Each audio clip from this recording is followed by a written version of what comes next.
आज देश के सबसे बड़े जो इंडस्ट्रियलिस्ट थे, कल या आज कल शायद आज या कल शायद कल उनकी उनकी डेथ हो गई और वो आज शायद उनका अंतिम संस्कार था। अगर आप उनके पिता की जीवनी पढ़ें, अगर आप उनके दादा की उनके उनके जय मसीह के मेरे प्यारे प्रियो, आशा करती हूँ आप सब अच्छे होंगे। प्रभु आप सबको आशीष दे।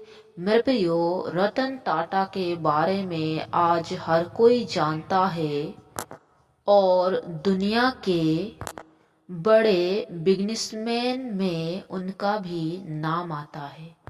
उन्होंने अपने जीवन में बहुत रिस्क लेकर अपनी बिजनेस को, अपने अंपायर को खड़ा किया और रतन टाटा का जन्म 28 दिसंबर 1937 मुंबई में हुआ था और आज 9 अक्टूबर 2024 को उसका निधन हो गया और उसका एज था 86 और 10 तारीख को उसको आखिरी विदाई दी गई।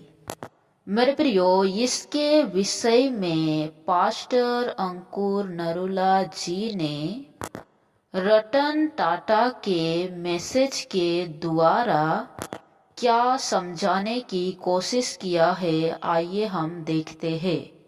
मैंने देखा है पास्टर कई बहुत इजी लाइफ जीते हैं, बिल्कुल भी रिस्क नहीं लेना चाहते, लेकिन मैं जानता हूं कि सेवकाई को खड़ा करने में किस किस तरह के रिस्क आए हैं, किस किस तरह की चीजें आई हैं जो गवाही देने योग्य नहीं है, जिनकी गवाही नहीं दी जा सकती, लेकिन वो सारे रिस्क शामिल होते हैं फर्स्ट जनरेशन क्रिश्चियन बंदे की लाइफ में।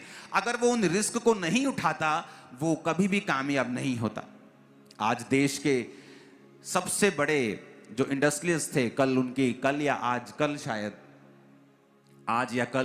शायद कल उनकी डेथ हो गई और वो आज शायद उनका अंतिम संस्कार था।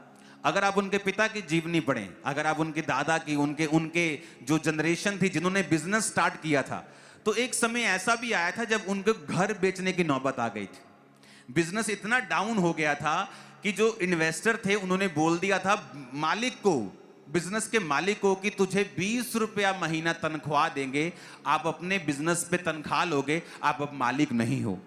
लेकिन जिसने इतना बड़ा बिजनेस खड़ा किया, आज हमें बड़ा बिजनेस नजर आता है। आज चर्च में अगर आप निगाह मार लोगे ना, तो हजारों चीजें टाटा की लगी मिलेंगी, लोहे से लेके कई बार आपको शेड से लेके आपको हर चीज आपको टाटा की मिलती है। क्यों? एक बंदे ने रिस्क लिया, अपने परिवार से उठा, अपने परिवार को छोड़ के वो मुंबई आ गया। परिवार वाले जाने नहीं दे रहे थे, लेकिन कहता कुछ बड़ा करना है। जब मुंबई आया तो काम शुरू किया, नौबत आ गई, घर बेचना पड़ गया। अपना घर लास्ट बेचा तो उस बिजनेस को सहारा मिला और वो चला। एक शारीरिक बंदा ये जानता है कि रिस्क लेना होगा, पर एक आत्मिक बंदा इतना मूर्ख है कि वो जो परमेश्वर दिखा रहा है, उनको तो ये भी मालूम नहीं है कि मैं घर बेच दूंगा, बिजनेस चलेगा कि नहीं चलेगा। वो तो रिस्क ले रहे हैं, पर हमको 100% ये मालूम है कि अगर हम रिस्क लेंगे, अगर हम आत्मिक रिस्क लेंगे, ये बिजनेस कभी फेल नहीं होगा, आत्मा में हम कभी फेल नहीं होंगे, कभी परमेश्वर हमको छोड़ेगा नहीं, कभी त्यागेगा नहीं। ऐसा एक भी विश्वासी बाइबल में नहीं है जो अब्राहम के समान, जिसने परमेश्वर को फॉलो किया हो और बाद में परमेश्वर ने उसको पूछा ना हो, या बाद में परमेश्वर ने उसको छोड़ दिया हो, या उसको रिस्क लेने का कोई फायदा ना हुआ हो। मैंने रिस्क लिया है, पैसों का भी लिया, जान का भी लिया, रिश्तेदारों का लिया, दोस्तों का लिया, हर चीज का रिस्क लिया। आज हर चीज मेरे पास बहुतायत में है क्योंकि मैंने वो रिस्क लिया। आज अन्य लोगों के पास वो चीजें क्यों नहीं है? क्योंकि उन्होंने रिस्क नहीं लिया। हालेलुया। मेरे प्रियो, वीडियो अगर अच्छी लगी है तो इसे लाइक करना और कमेंट में अपनी राय जरूर शेयर करना। सबको जय मसीह की।